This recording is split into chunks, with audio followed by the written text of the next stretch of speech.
Olá, você que segue o meu canal, os meus milhares de seguidores, sejam muito bem-vindos. Estamos de volta e agora para falar um pouquinho a respeito dos últimos acontecimentos, como por exemplo, o nosso candidato eleito Jair Messias Bolsonaro e a governabilidade dele.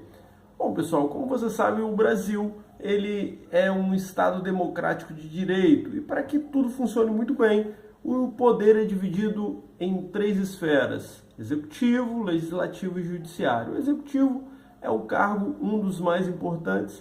O presidente do executivo é eleito pelo voto popular, como aconteceu no último domingo. Esse cara, ele cuida das finanças, ele cuida na sua casa, como por exemplo, é o cara que provê, digamos assim, as compras do mês, o que vai entrar na despensa, se tem alguma coisa que não está sendo usada, mas que pode ser vendido para melhorar a renda, e esse tipo de coisa. Só para exemplificar, para você entender melhor qual é o cargo do presidente. Porque às vezes a gente acha que o presidente tem poder ilimitado, né? Que agora ele vai chegar e vai falar que vai abolir a abolição da escravatura. Não é possível fazer isso, né? Então não tem poder ilimitado, ele faz aquela gestão ali. E tem o legislativo, que são as pessoas que fazem as leis. Quem são? Os deputados e os senadores.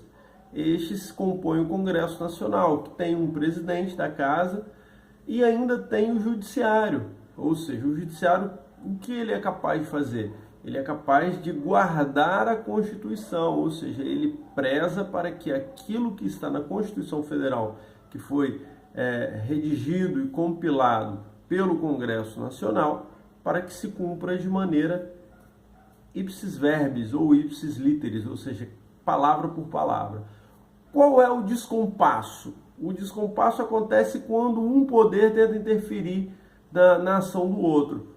Há uns meses atrás, o filho do Bolsonaro declarou que para fechar o STF bastava um cabo e um soldado.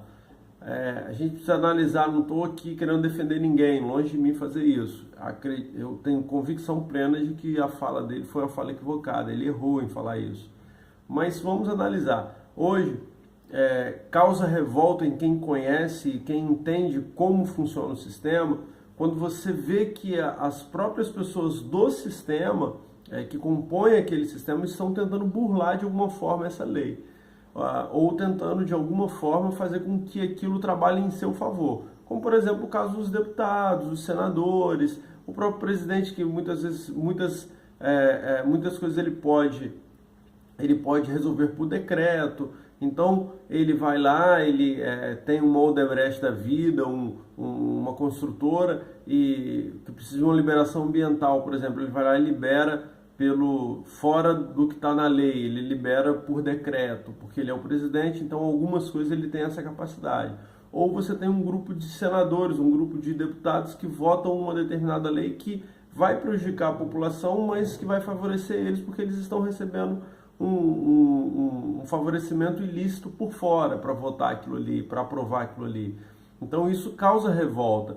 E o que tem acontecido é que até hoje o judiciário, as pessoas elas não conseguem entender como o judiciário pode fazer isso, mas ele pode também fazer isso, não só de maneira indireta, mas também de maneira direta, como por exemplo, a Constituição, ela cabe interpretação, que se chama jurisprudência. Então quando você ouve alguém falando sobre jurisprudência, do STF, por exemplo, você está sendo falado na realidade sobre a interpretação da lei. Então, quando a lei é interpretada de maneira a favorecer os seus benefícios, isso causa revolta. Então, eu acredito que o filho do Bolsonaro,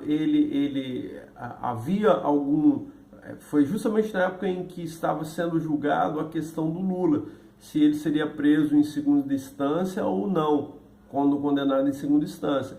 O que aconteceu neste caso em específico?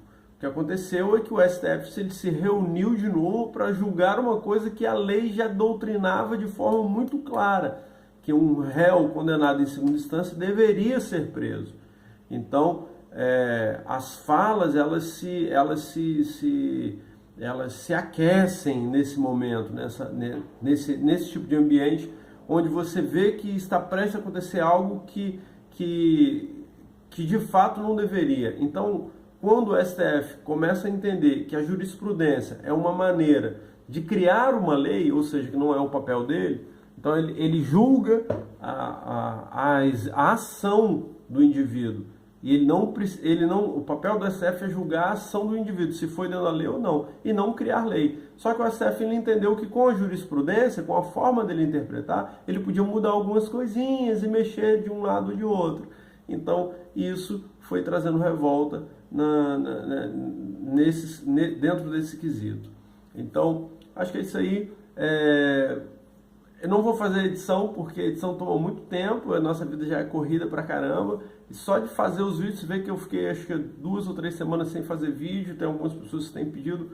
O canal é uma maneira da gente poder conversar um pouco sobre diversos assuntos e a política está em alta, então a gente vai falar a respeito disso.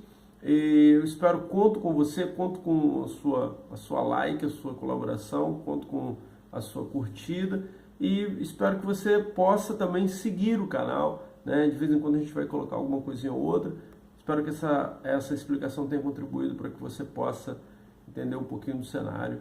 E é isso aí, vamos em frente. Eu acho que o momento é de união e o momento é da gente pedir a Deus que dê sabedoria ao presidente, a toda a equipe, para que a vida melhore para todos nós brasileiros. É isso aí, tamo junto, é nóis. Eu sou Anderson Mendes. Mano Enéas, tamo junto.